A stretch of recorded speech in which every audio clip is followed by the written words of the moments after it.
এক লোক একটি গাধা ও একটি ছাগল পালন করত। সেই লোকটি তার ছাগলকে খুবই বেশি আদর যত্ন করত, কিন্তু গাধাকে কোনো আদর যত্নই করতো না। ছাগল একদিন গাধাকে বলছে, গাধা তুই তো আসলেই গাধা। গাধা বলছে, আমি তো গাধাই, তাহলে আমাকে এইরকম গালি দিয়ে লাভটা কি? বলে, গালি দিচ্ছে এই জন্যই, মালিক আমাকে কত আদর যত্ন করে, তা কি তুমি লক্ষ্য করেছো?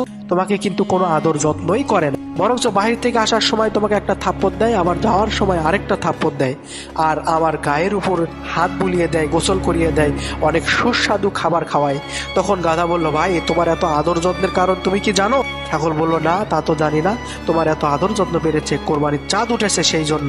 ঠিক একইভাবে এই পৃথিবীতে যারা অন্যায় কাজ করার পরেও ধন সম্পদের অভাব নাই, ক্ষমতা ও নেতৃত্বের কোনো অভাব নাই, তারা অহংকারে মেতে উঠে ভাবে আল্লাহ মনে হয় এসব আমাকে রহম করেই দিয়েছে। ওই ছাগলের মতো প্রিয় ভাই, সব ওর যা পাওনা সব আল্লাহ দুনিয়াতেই দিয়ে দিল, আখেরাতে না পাওয়ার আরো অনেক কিছু